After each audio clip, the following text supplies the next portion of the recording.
हरे कृष्णा कृष्णा कृष्णा हरे हरे, हरे राम राम राम हरे हरे। राधे राधे, हरे कृष्णा। इस वीडियो में मैं आपको गीता के बारे में कुछ ऐसी बातें, हिडन फैक्ट्स बताने वाली हूँ जिसको ज़्यादा लोग नहीं जानते हैं। और इसके लिए मैंने खुद गूगल पर काफ़ी सारे रिसर्च पेपर और एक्सपेरिमेंट पढ़े हैं और उसका जो कंक्लूज़न है, जो सार है, वो मैं आपके साथ शेयर करने वाली हूँ। तो प्लीज़ इस वीडियो को अंत तक ज़रूर देखें। तो शुरू करते हैं। पहली बात यह है कि गीता भगवान श्री कृष्ण ने अर्जुन को महाभारत के युद्ध के समय, मतलब आज से 5000 साल पहले बताई थी। लेकिन यहाँ पे ध्यान देने वाली बात यह है कि 5000 साल के बाद भी गीता का महत्व बढ़ता जा रहा है। आज भी गीता के ज्ञान का उपयोग होता है। तो गीता कोई सामान्य या साधारण बुक नहीं है, ये भगवान कृष्ण की वाणी है। दूसरी बात यह है कि गीता सिर्फ भारत में नहीं बल्कि विदेश की यूनिवर्सिटी जैसे लंदन और अमेरिका की यूनिवर्सिटी में भी पढ़ाई जा रही है।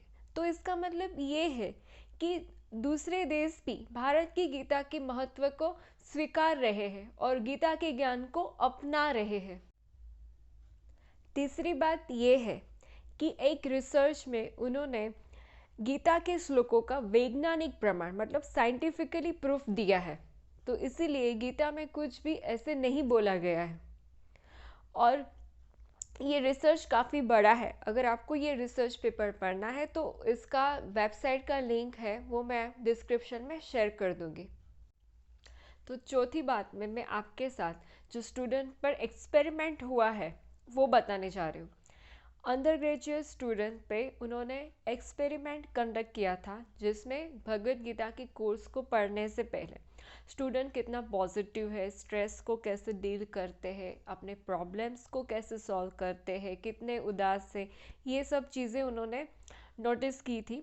और भगवद गीता कोर्स पढ़ने के बाद स्टूडेंट पे उसका क्या प्रभाव पड़ा, मतलब वो जो रिज़ल्ट उन्होंने देखा कि जो स्टूडेंट है वो काफ़ी पॉजिटिव हो गए, उनकी निराशा दूर हो गई, वो प्रॉब्लम को भी अच्छे से सॉल्व कर रहे हैं, अच्छे से डिसीजन ले रहे हैं।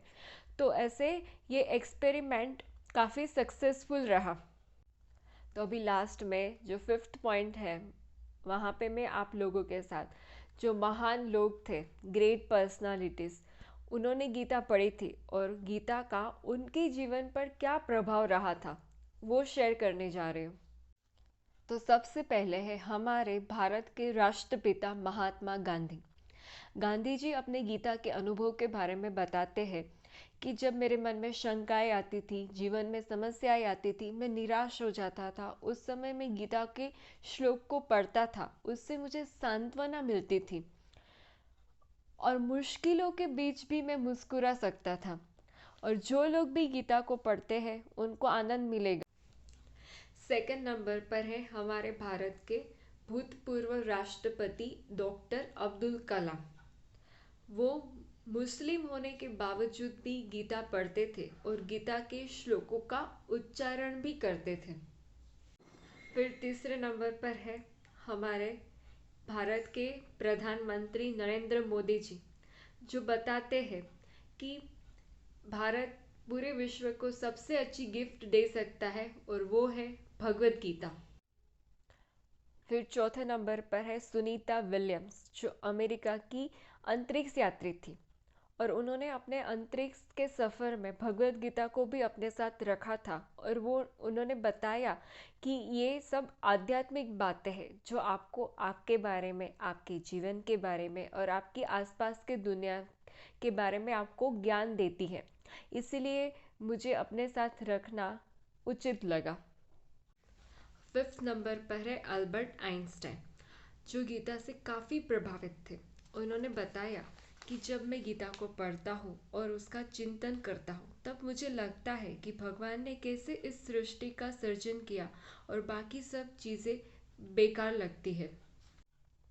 तो ये सब बातें सुनने के बाद आपको भी समझ में आ गया होगा कि गीता पढ़ना कितना आवश्यक है।